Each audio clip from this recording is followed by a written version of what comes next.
Joined by our male high school athlete of the week here from Maize South. It is Stucky of Maize South basketball, having a great year so far. One of the few returners from Maize South. You had a great week last week, a pair of double-doubles. What was kind of going well for you last week in a couple of really close games? I think just my finishing. I think I finished well. Obviously, me being bigger in size and in height just helps me to finish around the rim and just help the team win. Yeah, what's the season been like this year? Obviously not what you guys had last year, but a really young team kind of building towards the future, right around 500. How do you feel like you guys ended the regular season? I think we ended the best way we could. We definitely had a rocky start to the beginning of the season. Started 1-5, and since then I think we've been 10-4. Lost to Derby a couple of times and some good teams, but yeah, we definitely picked it up and played a lot better the second part of the season. Yeah, last week you had a really good game against Derby, a double-double and a really close game. I mean, Derby plays everybody close, but you guys were right there. How do you feel going up against that kind of competition? Do you rise up to the occasion for some of those top-ranked teams?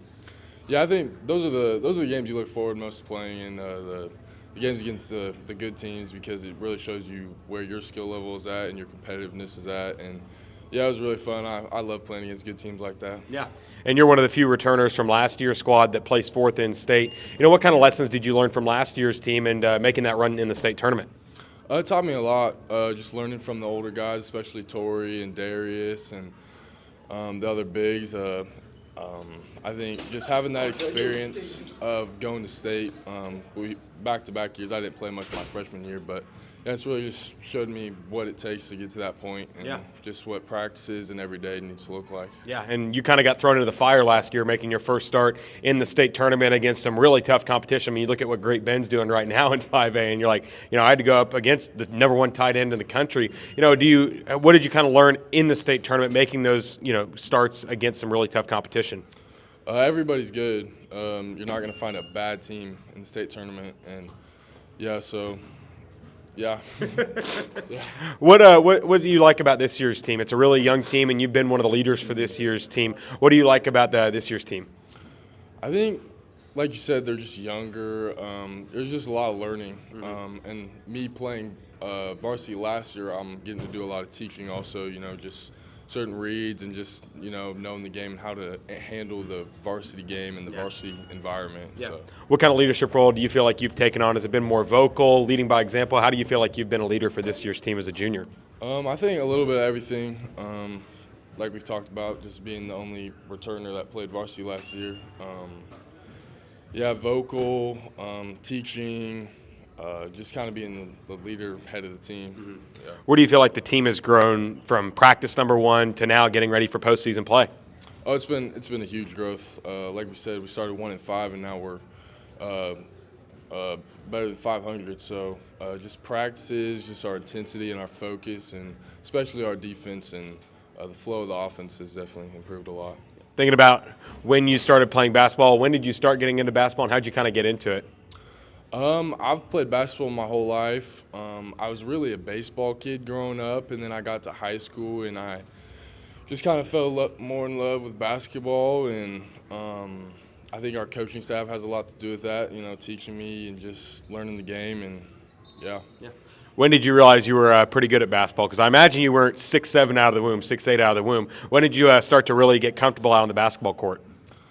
I would say really my freshman going into sophomore year. I just kind of grew into my body a little more, filled out a little more, and just learned the game. Just learn the little skills and little nuances of the game. Yeah. What do you enjoy the most about playing basketball? Thinking about when you or maybe have a bad day at school, but you got a basketball game that night. What are you looking forward to the most about stepping out on the court? I think the competitiveness. And that with the team, just enjoying competing and just going against someone else with your friends and with your guys is the best part. Yeah. I think you mentioned Tori Homan, the big for your guys' team last year up at Fort Hays right now. What did you kind of gain from being able to, go good on good with one of the best in the state, and what did he kind of teach you? Oh, he's taught me probably 75% of what I know in the post. Just having to guard him every day for the past 2 years. all his post moves, even just the way to set screens and like where to be on the court. He's taught me a lot. Yeah. You talked about Coach Jackson and the coaching staff. Talk a little about your relationship with them. It's a really great coaching staff, a lot of head coaching experience, winning experience. What is your relationship like with the coaching staff? We're all very close. Like I said, being with varsity and practicing with varsity the past 2 years, we've just gotten really close knit and can kind of talk about anything basketball or not related. Yeah. So that's definitely helped me excel and grow. Yeah. Watching Coach Jackson, he's very calculated, very smart man. Do you have any Coach Jackson stories you can say here? He's a basketball guru. The statistics don't lie. That's him and Coach Preston. That's kind of the thing. The statistics that they show, and if your statistics are good, then you're going to win. If not, then you're going to lose. Yeah. So. When you look back to practice number 1 of the season, what were some of the goals you guys had set out for this season, and what goals do you have heading into postseason play? Postseason, obviously, trying to make it to state. No matter who we play, we're trying to make it to state. And looking back, practice number 1, I think this year we're really just trying to grow and improve, and not like we're blowing past this year, but we're really preparing for next year when guys are going to be older and more mature. Yeah. What's a pregame routine look like for you, whether it's 24 hours leading up to a game or 30 minutes to an hour before the game? Morning, eat breakfast, and then before the game, I'll usually stretch, listen to music for about 30 minutes, and then just kind of hang out with the guys and just kind of really try to focus on running through my head things I need to do in the game and just really lock in. Yeah. Do you have any superstitions or anything, like have to eat the same thing for breakfast or a specific playlist or artist that you have to listen to? Not necessarily. I like J. Cole a lot, and I always put my right shoe on before my left shoe. So, okay. Yeah. Is that just a habit, or is that something you're aware of? Yeah, it's just kind of a habit that happens, and I've just kind of made it my own superstition. Yeah. So.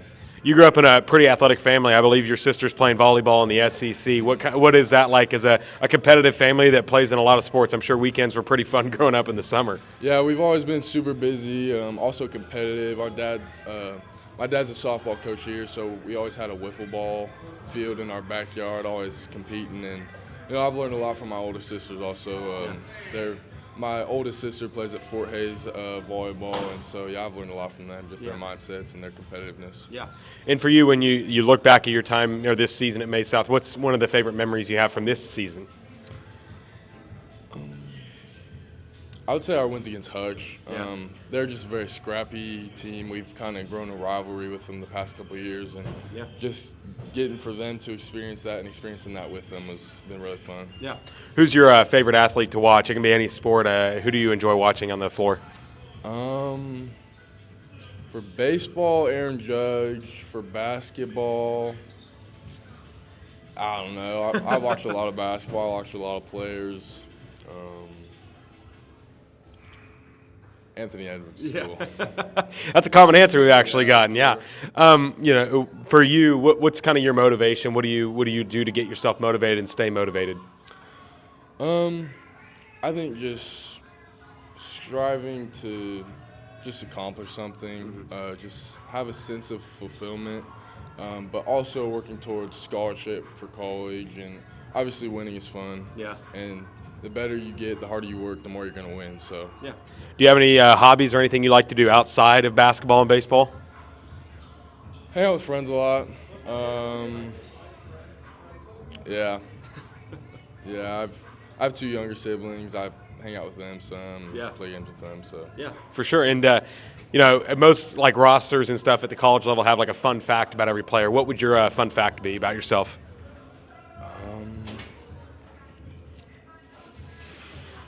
I don't know if it's a fun fact, but I have type 1 diabetes, so I don't know. That is a fact. I don't know if I'd call that a fun fact. Well, Cy, congrats on a great season so far. Best of luck in postseason play, and congratulations. You're our Male High School Athlete of the Week. Thank you very much.